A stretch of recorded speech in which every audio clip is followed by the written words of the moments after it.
भक्तों जय माता दी। महाकाली धाम से हम पुजारी वीरेंद्र भैया जी स्वागत करते हैं अपने महाकाली धाम में। भक्तों कैसे हैं आप लोग सब, और कामना यही करते हैं आप जहां भी रहें खुशहाल रहें, स्वस्थ रहें और भगवान शिव की कृपा आप लोगों के ऊपर बनी रहे। भक्तों चेकिंग करवाने के लिए, साधना करने के लिए और अभिमंत्रित रुद्राक्ष की माला प्राप्त करने के लिए आप हमारे व्हाट्सएप नंबर पर मैसेज करें, आपको रिप्लाई जरूर दी जाएगी। भक्तों आज का हमारा विषय है कि देवी देवता की सवारी बुलाने की गुप्त विधि, जो आज तक किसी ने नहीं बताया होगा। सवारी अगर आप चाहते हैं किसी भी देवी देवता की या पितरों की अपने, बहुत लोग जो है आज एक व्यक्ति का फ़ोन आया था, महाराज जी मुझे पितरों की सवारी चाहिए, मैं बात करना चाहता हूँ अपने पितरों से। बहुत लोग बोलते हैं कि महाराज जी मुझे काली माता की सवारी चाहिए, मैं काली माता से बात करना चाहता हूँ। बहुत लोग बोलते हैं हनुमान जी की सवारी चाहिए, बहुत लोग बोलते हैं माँ दुर्गा की चाहिए। सब अलग अलग सबके जो भी इष्ट हैं जिनके, तो उनको उनकी सवारी चाहिए। तो आज हम गुप्त विधि बता रहे हैं, देवी देवता की सवारी बुलाने की गुप्त विधि, जो अगर आप करेंगे तो ये मान के चलिए आपको सवारियां जरूर प्राप्त होंगी। करना क्या है आपको, मान लीजिए अगर जो भी जिस इष्ट का साधक है, जो भी व्यक्ति, मान लीजिए आप माता महाकाली के साधक हैं, तो आप क्या करें कि उनका अनुष्ठान करें। अनुष्ठान में क्या करना है आपको कि अनुष्ठान 21 दिन का, 41 दिन का आप कर लें। और हम सभी देवी देवताओं के बारे में बता रहे हैं, थोड़ी थोड़ी मेन जो देवी देवता हैं आपके पितरों के बारे में और कुल देवी देवताओं के बारे में बता रहे हैं। क्या करना है आपको, जो भी जिनके साधक है उसका 41 दिन का अनुष्ठान करना है। अनुष्ठान में जैसे माता काली है तो उनको लौंग बताशे का कपूर पे भोग देना है, माता दुर्गा है तो उनको लौंग बताशे का कपूर में भोग देना है, भगवान शिव है तो उनको आप उनके लिए आप क्या करें कि आप जा करके मंदिर ज़रूर रोज़ जाए भगवान शिव के, जहाँ पे प्रतिष्ठित शिवलिंग हो वहाँ पे जो है तो जल ज़रूर चढ़ाएं। हनुमान जी के है तो उनको आप चोला चढ़ाया करें मंगलवार को, और जो है तो 1.25 लड्डू का भोग लगाएं 41 दिन तक साधना के दौरान। और मंत्रों का भी जप करना है, जो भी जैसा इष्ट है उनको उनके मंत्रों का आपको जाप करना है। और सबसे खास है हवन। हवन हवन में इष्ट के हिसाब से जो है तो आपको हवन में सामग्री का भोग देना है। माता काली हैं तो लौंग जरूर मिला देना है, बताशे मिला देना है, नींबू मिला देना है, जायफल मिला देना, हवन में उनके अच्छी चीज़ें मिलाना है। जैसे भगवान शिव हैं तो उनके आप जो है तो अच्छे काजू वगैरह मिला करके हवन करिए। और जो है तो दूध से जो है तो अभिषेक उनका करवाइए मंदिर जा करके।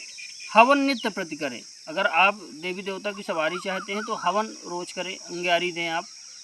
अंग्यारी अगर आप किसी देवता को देते हैं तो वह इष्ट आपसे घनिष्ठता अधिक रखता है।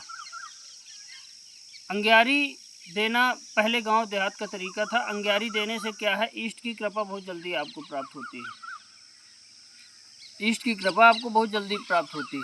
हवन करने से, नित्य प्रति हवन करने से आप भले ओम नमः शिवाय मान लीजिए मंत्र का आप जप कर रहे 41 दिन का आपने अनुष्ठान किया है, तो आप भले 5 आहुति दें, 11 आहुति दें, 21 आहुति दें स्वाहा लगा करके, तो उसमें क्या होता है कि आपको ये मान के चलिए कि इष्ट की अधिक कृपा प्राप्त होती, सवारी आपको प्राप्त होने लगती है। तो भगवान शिव वगैरह की सवारियाँ तेज नहीं खेलती, बस अंदर आपको ऊर्जा महसूस होती है। बात भी बहुत लोगों की होती है।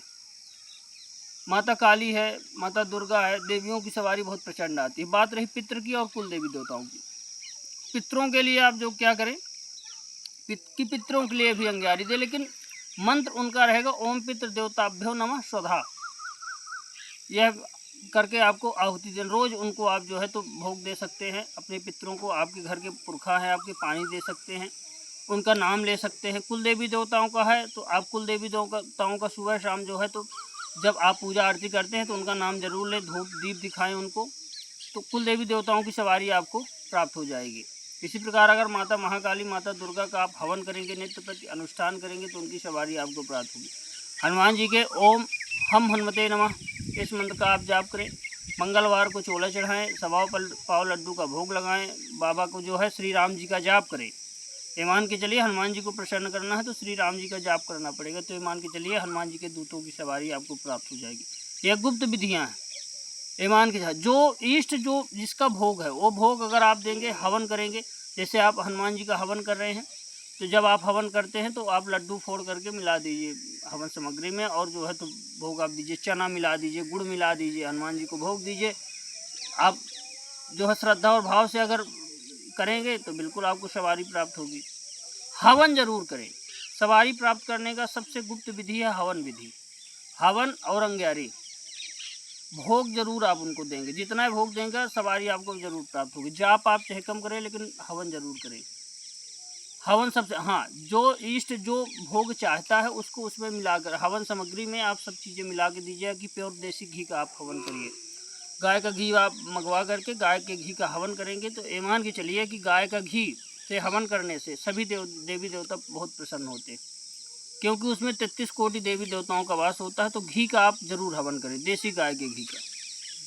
आप थोड़ी से जो है हवन सामग्री से हवन कर दें, बाकी देसी गाय के घी का हवन करें। अगर जिन व्यक्तियों को सवारी प्राप्त करना है अपने कुल देवी देवताओं की, पितरों की, अपने जो है इष्ट की, जरूर देसी गाय के घी का हवन करें।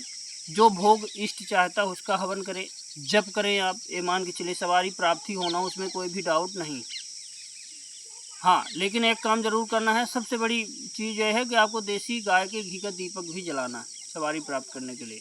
अगर देसी गाय के घी का दीपक नहीं जलाएंगे तो इतना जल्दी सवारी आपको प्राप्त नहीं होगी, क्योंकि देसी गाय का घी देवी देवताओं को अपनी तरफ आकर्षित करता है, पॉजिटिविटी आपके घर के बढ़ाता है, नकारात्मक ऊर्जा हटाता है। जब आपके घर की नकारात्मक ऊर्जा हट जाएगी, मलिनता हट जाएगी, तो अपने आप आपको सवारी प्राप्त होने लगेगी।